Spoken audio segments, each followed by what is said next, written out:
Cameraman here, folks. This is a story time we're going to do here. A lot of you guys have been asking for a story time, and especially a lot of you guys have been asking for a September 11th, 2001 story time. And I didn't want to do it on September 11th because I didn't want to, it's not about me, it's not about Stuntman, it's about the families, the people who died and were killed on that horrible day, and about their families, not about us, okay? Although we're gonna tell you our story because we were around for it. I was 30, Stuntman was 29. We're not afraid to tell our ages around here because we're gonna be going crazy for the next 45 years if you guys don't see that by now. I usually do these story times myself, but we have a special guest, and that is Stuntman himself. How you doing, guys? What's going on? In the I had flesh. to be here for this one.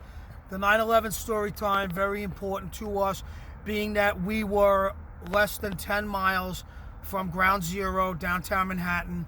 Lost a lot of friends, a lot of neighbors, no family members, but it's a very, very big event for us to rehash, relive, and talk to you guys about what went on that day, and then, you know, the few days and a few weeks surrounding it, and you know, how people were reacting right here in the heart of New York City. People could say that they were, oh, I live in New York.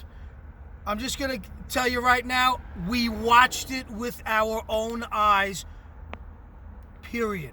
We watched it, not on TV. We were able to see it live with our own eyes.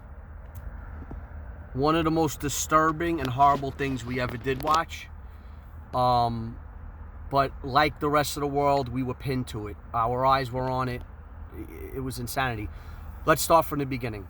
It's a Tuesday, as you guys all know. The sky was as clear as I've never seen a sky like this in New York City. It was a warm day, and one of the kids that used to work for us was walking down the block. We were meeting up at my father's house in Flushing, Queens, okay? And he comes down and he says, guys, you're not gonna believe what happened. I'm like, what, you know, the ridiculous stuff that these guys would say to us. I'm just like, what, you know? And he's like, a plane hit the World Trade Center. I'm like, what? And Stuntman's like, what are you talking about? So he's like, yeah, man, I'm telling you. I go, yeah. So obviously, like everyone else thinks, you're thinking that it's a little Cessna, some pilot made a mistake. Yeah, it's a tragedy. Somebody might have died, but you're like, oh, all right, you know. He goes, no, you got to see this. So we run inside, we throw on the TV, and I see a video of a plane, and I'm looking at it, my jaw drops, Stuntman's jaw drops, and it's a jumbo jet. And we're both like, what the heck happened here? But we still don't, we think it's an accident because your mind's not going there because we just didn't know about these things. They didn't talk about it in the news. It wasn't a discussed type of thing unless you were like a deeply unless you were, I don't want to say certain words because of the algorithms and all that, but like unless you were deeply into the news, let's call it, you didn't know what was going on. You know, there were a few things here and there, but they kept us in the dark. But anyway, so here we are, and we're watching this, and we just can't even believe our eyes. So we keep watching. Now what we do is, me, Stuntman, and the two kids that were running around for us at the time, we go all the way upstairs to my parents' room. They built a room up there because years ago we had a fire in the house. Nobody died, thank God. Nobody got hurt. We got out very luckily. Maybe I'll do a story time on that. It was kind of crazy, you know, but thank God nobody got hurt. But they ended up building a third room upstairs, which was like a master bedroom suite type of thing in the house. And we had a view of the World Trade Center just burning. It was just insane. So we have the TV on at the same time. We're watching it, and next thing you know, we hear on the TV, another plane has just hit the South Tower. I'm like, now we're like, yo, something is crazy. We're at war what the hell's going on. Now, all you hear outside are sirens, woo, woo, just going toward the World Trade Center.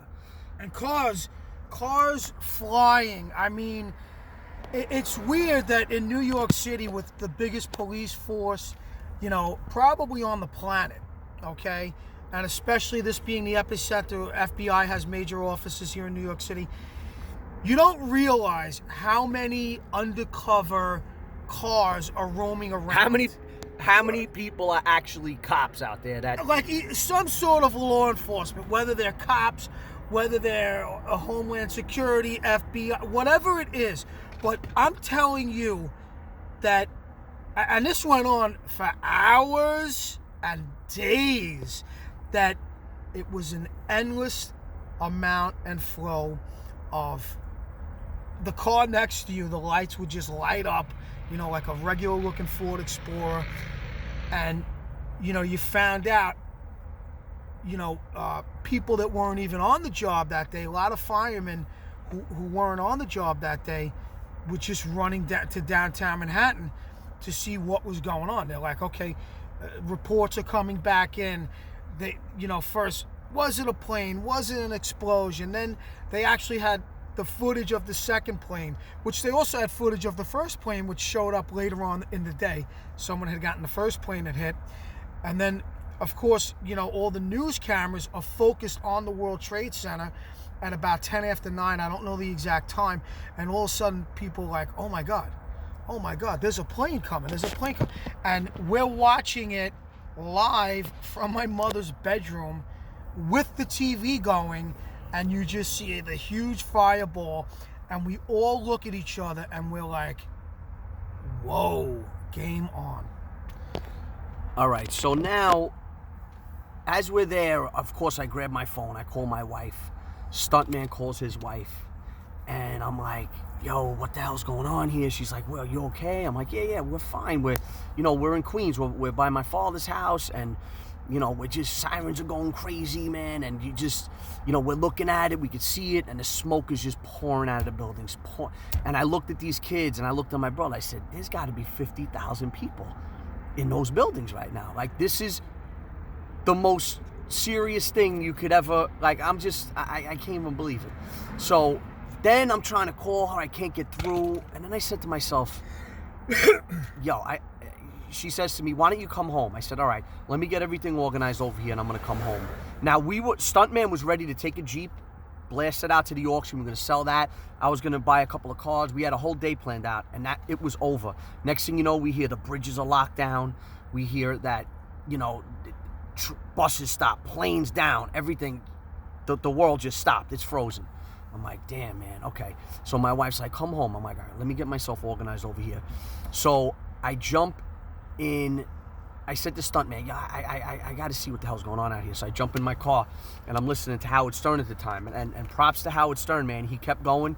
He didn't shut down. He kept up. A lot of his work is left. A lot of the people, they were like, I'm out of here. He's like, he was in Manhattan, guys. You got to think about that. And he's like, I feel like, he was like, I feel like I owe it to my listeners. I feel like I owe it to, just because I'm a New Yorker, man. I got to stay around. So he stays around, and I'm listening to him. And I go down, and I'm watching. One tower had already fallen. So I jumped in the car, and I went down the hill, because where we were was by the Long Island Expressway, and there's a big hill there. So I get in my car. I had some hoopty I was blasting around in. And I stand on the roof, and there's a flatbed truck, like a big construction truck. And there's like 12 guys standing on that. And I'm just looking at it, shaking my head, not understanding what the hell's going on, Well, and I said, hold on a sec. I said, let me go back to the house. So I get back in the car. I'm driving to the house, which was maybe, 5 or 6 blocks away. And I hear Howard Stern go, the second tower just fell. And I'm like, wow, man. And all I hear is, woo, woo, woo. And everyone's going down that Long Island Expressway, heading toward Manhattan. Because they're probably going to go, and they're going to go down the Long Island Expressway, get on the Brooklyn-Queens Expressway, and head over the bridges, okay? And because they're obviously going to be allowing all the first responders over the bridges, and you know, like you got to think, man, how many of those guys went down there and didn't make it? Like for example, there was a firehouse in Staten Island, and they were going over the Verrazano Bridge looking at that fire from a truck. I think somebody might have a photo of it. I'm not sure. Yeah, there's a photo of it. Every one of those guys is gone. Like, you gotta look at that and say, what the hell, man? These guys are young guys. These guys are fathers. Crazy, man. Yeah, being a New Yorker, right, and any town that you guys live in around the world, country, whatever, you know, you have certain landmarks that are always in your mind. You always cross. You know, whatever it may be. It could be the Dairy Queen, for crying out loud. But for us, no matter where you were in New York, and our business, you know, has us all over New York City, but pretty much no matter where you are, 10 miles circumference of the World Trade Center, you could see it. You just kind of look in the direction and you would see the two towers. So it was just such an iconic landmark, and the most fantastic thing to ever cross your mind would be for a bad group of people to want to actually attack it again, because after it happened in 1993, you know, the security there was unbelievable. I mean, really crazy security. Where did we used to work back in the early 90s? Just so you guys know, before we got into the car business, me and cameraman worked on Wall Street. Okay, I worked down there a little bit longer than he did. I thought it was something I was going to do, and it turned out I ended up with a sour taste in my mouth about the whole thing, and I had to rethink what I was going to do with my life, and of course I turned into Stuntman. But anyway, you know, it was shocking to the core what went on, because now what's going through your mind is, who do I know that works down there? Who is down there, right? But then all of a sudden we're hearing, you know, about other planes, and we're hearing that a plane hit the Pentagon, and we're like, oh my, you know, it just, like, we're now waiting for what's going to happen next in Manhattan. What's the next landmark that they're going to go after? And, you know, when the buildings went down, okay, everyone thought that there were explosions. We thought it was, because how it went down, it appeared to be an explosion. So all of a sudden, you know, you see like a big cloud, and then it just, the building kind of disappears, but there was so much smoke and debris going on, you really couldn't tell. It took about, you know, a small period of time to like really understand and say, those two buildings have actually fallen. Okay, now my oldest son, I brought down to the World Trade Center a couple of years before when he was a baby. We had some relatives visit from out of town, and I brought him there. And how about this? My wife was there. And funny he says, I don't mean to bump in on him, but yeah, I went down there, I believe my wife was pregnant with my daughter, my oldest daughter, who, you know, now I have a grandson. It's beautiful, but we were there. You know, this is stuff that, even being a New Yorker, you know, you're kind of a tourist in your own town sometimes, because, come on, man, it's New York City. We go to the, you know, we'll go to Central Park, you know, sometimes a museum, blah, blah, blah. But, you know, and we were in there, you know what I mean? And I want to just say something real quick. I bought a car maybe 8-10 years later, and you know those things where you put the penny in and you crank it, and it spits out whatever, wherever you are, whatever attraction you're at. Sometimes they're on the side of like a major highway. I found one in a car, and it was the Twin Towers on a penny, and I have it at home. Crazy, right? Anyway, go ahead, Stunt. Yeah, there's just a lot of things, you know, being New Yorkers and being, you know, right there in it. And what was great about it, great about it. I mean, you know, worst tragedy, one of the worst in American history, probably the worst, you know, casualty-wise. But how people came together was remarkable. And I got to tell you something. You know, I've been to other towns around the country, and like my parents down in South Carolina, I love it. I love, they get treated so well there in different places I've gone. And, this country's great. And in New York, this melting pot, people really came together, and it was really an amazing feeling of solidarity that was going on, while this tragedy, because for months, weeks, and really months afterward, people were still searching for loved ones. There were questions of, my cousin who was a delivery man or worked for a certain company and they've been missing. Well, the obvious thing is if they're missing, they probably had to go into the building for some reason and ended up. I want to pipe in on something real Hold quick. on. Being from New York City, there's crime. Yes, it's not as bad as it was. People, stupid things happen between people. And let me tell you something. Being around a lot of street guys and growing up where we grew up in Queens, nobody was committing crimes. Why? Because people didn't know who was affected. You understand? So if you're like a petty thief, and let's say you're going out stealing people's rims off their cars or doing stupid stuff, which I'm not saying that we're not criminals. I'm giving you like an idea of something that could be going on. It wasn't happening because you didn't know who was affected. You didn't want to go and people didn't want to go and commit a crime against somebody that maybe lost a loved one and they're gonna burglarize their house or they're gonna assault. Everybody was just cool with each other, man, and it lasted for a long, long time. It was just one of those kind of feelings where you could have drove 95 miles an hour down the expressway, but you didn't.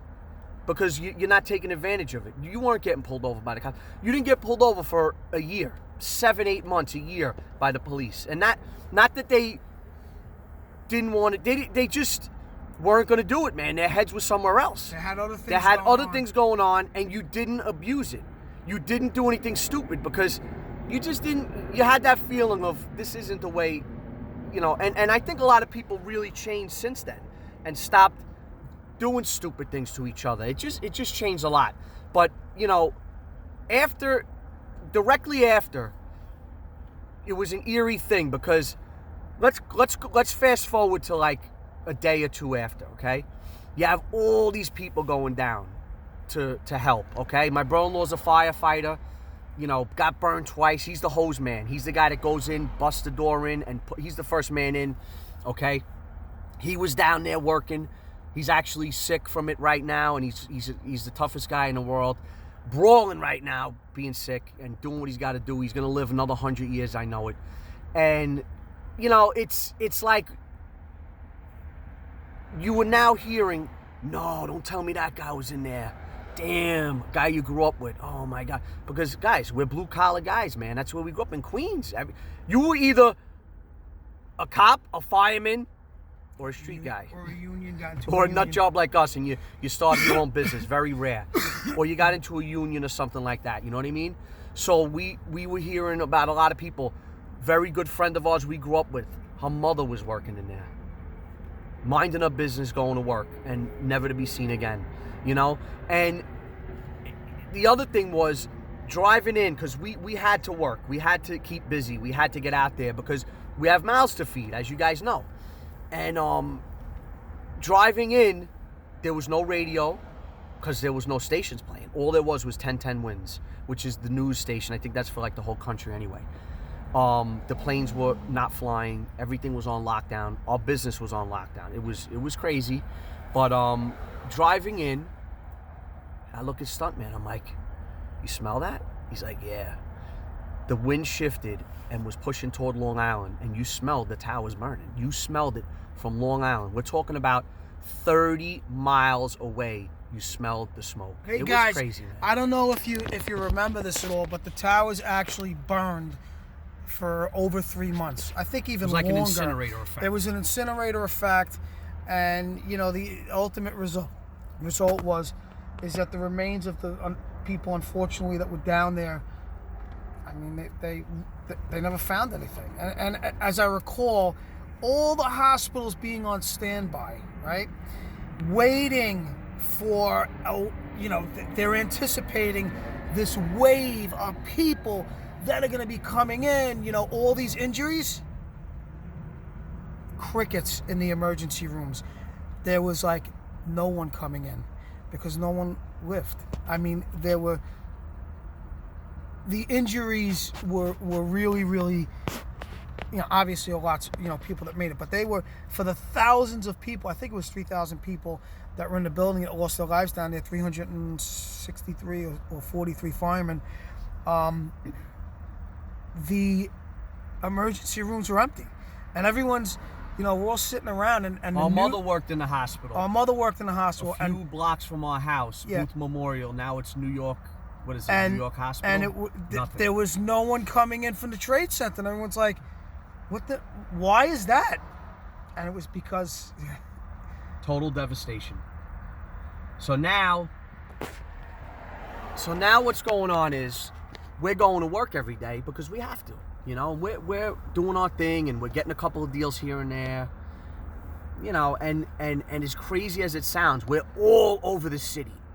We are covering every square inch of the city because we're trying to buy cars, and we're going to our contacts and seeing if they have anything that we could buy, whatever. And now we go underneath I believe it was the Manhattan Bridge in Brooklyn, okay? And you just see cars stacked on top of each other, one on top of the other. And fire trucks. And emergency vehicles and police cars. You hear car alarms going, woo, woo, woo, woo. And you're like, holy shit, man. The car alarm is going off right now. These were all vehicles that got crushed by the debris that were close to the building, okay? In Staten Island, they have the Staten Island dump, okay? They had all of the fire trucks and all the emergency vehicles up there because they were like taking them apart for evidence and looking for remains and whatever they could do. And they were also digging through there for remains. It was crazy, man. But let's fast forward. Like, how about this? Let's just go to that night, that day. Okay, we'll go back to that day. Me and Stuntman go home. We're like, this is crazy. My father, who was, he was running around in the business a little bit, after a while, and he ended up getting stuck in New Jersey. He couldn't get back. But he's like one of those dogs that if you like try to dump him, which we would never dump a dog, he'll find his way home 150 miles away. He ended up taking a good friend of mine and saying, follow me, I'll get us home. And they went home from Jersey because all the bridges were shut down. You got to remember. He caught the last bridge before they shut it down. Like 10 minutes later, it was locked down. It was shut. And he got my friend home, but he was out in Jersey, okay? I went home. My wife said, get home. I got home. I got the kids out of school. They were little, I just wanted everybody home. That's what you wanted. And for a month, I did nothing but come home after work and stare at the TV. My wife's like, what's wrong with you? I go, you don't understand. I said, this is the center of the world right here. This is like, millions of lives are affected, man. We're going to war now. I couldn't get my head out of it, man. And you just had that kind of head, like you were just like, damn, man, And then I got to know, let's fast forward a little bit further, right? My wife's cousin's wife, follow me on this, her sister lived in Rockaway, okay? Probably, I think it was sometime in November. Plane takes off from Kennedy and goes down and lands in her backyard. The engine ends up in her backyard on fire, okay? She's flipping out, okay? This poor girl, who she's doing great right now, her best friend was in one of the towers when it got hit, and she called up her friend and said, "Are you okay? Oh my God, I heard what happened." She says, "Yeah, there's smoke, but I'm okay. I'm okay." She said, "I'm gonna try and get out of here right now." P.S. Never heard from her again, and she passed away. And how directly do you have to be affected by this situation that a plane crashes? Now, we all thought the plane was bombed because that's just what's going through your mind. You're all paranoid. I still don't know what happened with the plane, but I'm not a conspiracy theorist. Landed in her backyard, and she was flipping out, and it was hard for a lot of people. A lot of people, you know, to this day are not the same. You know, a lot of firefighters, there's a lot of wives out there. There's a lot of women that were pregnant at the time, and their husbands were firefighters or policemen, man. Shout out to all the firemen. It's just, it's crazy, man. Crazy. And the funerals, endless. You want to talk about funerals? You want to talk about every other day after a little while, all you saw was, and guys from all over the country, man. I think all over the world. I think guys came from Canada. Guys from other countries were coming down to attend these firefighters and policemen's funerals. You just stepped aside and let them go. And you would see for miles, man. You would see motorcades and just flower cars and funeral. It was endless. It was endless, man. And yeah, my brother-in-law was attending all of them, and he had a rough time because those were his friends, man. He had retired a year earlier, like a year early. They made him. He didn't want to retire. They made him retire because he got burned 2 times, and they said, "You're done. You can't fight fires." He's like, "Well, I'll fight a fire right now. What are you talking about?" But they retired him. But yeah, he was going to funerals, man. It was craziness to the 10th power, and we'll go back to that night. I go home and I'm like, "What the hell?" I'm like, me and Stuntman were talking to each other. And you know what? We stopped using the phone because I'm saying to myself, there might be people that need to make a serious phone call right now. I don't just need to call you. I already spoke to my wife. You know what I'm saying? And because I'm trying to make calls, I couldn't even get through to people. And I'm like, during the event, the cell phone service was almost... It was locked. It was absolutely shut down just from overusage, from people trying to contact friends, loved ones, so on and so forth. So to be respectful, we're trying to not use the phone, call each other on our house phones. At the time, my daughter was 12 days old, I think it was. And so my wife's sitting home with an infant, my oldest son. That's before I had my twins. And it was, it was heavy duty stuff. Heavy duty, you know. And, I have friends that walked over the bridge, to get home. Walked over the 59th Street Bridge. Well, I have a buddy of mine that was working in Midtown Manhattan on a roof, and the first plane went over his head at speed, full throttle. He said he never heard anything like it in his life, right into the building. He saw it with his own 2 eyes. I have another friend who was working right down there, like 3 buildings away. He ended up going up to the top of the building, opening the door. He saw jumpers. He threw up. He hit his knees and threw up. Yeah, there's a lot of stuff crazy, that man. We don't even want to tell you. Yeah, we don't want to talk. There's a lot that, you just don't want to. You don't want to go there, man. Because out of respect for the families, and it was a life changer. So now, I'm confused as hell. I don't know what's going on. Stuntman, we don't know. Listen, we're 2 street kids, man. We're business guys running around trying to make money. That's all we knew at the time, and this happened. So now, I used to do business with a guy, great guy, man. He ended up passing away. He got sick years and years later. Smart dude. I called him up. His name was Tom. I said, "Tom, what's going on?" And he laid it all out for me. What you guys all know now, he knew it the day after. He laid it out for me, and I went, wow.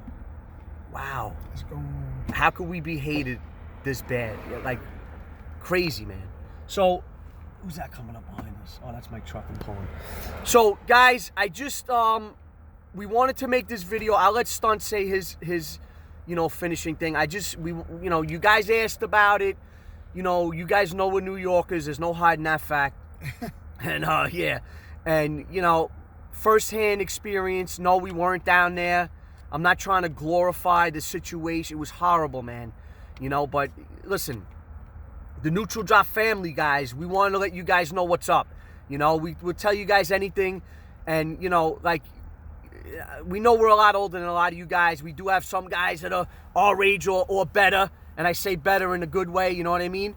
But, we were living it, man. And we weren't 12 years old. We were 30, 29 and 30, So that's our story, man. That's our story time about 9/11. It was horrible. It changed the world. It changed the way we think, the way we look at other people, and just, it opened your eyes, man. It was an eye-opener. Here's Stuntman. He wants to finish it off. Cameraman said enough. I just want to tell you that, you have any say that if you have any questions or anything, you could do it in the comments. And you guys see that we answer, a lot. And specifically with this, particular story time, we'll answer any questions you guys want to ask us, about what went on, and if there's any other details and things that we may have left out. And there is a lot of stuff that we left out intentionally, and we spoke about that before doing this. Things that we wanted to bring up and not want to bring up. But that's what it was.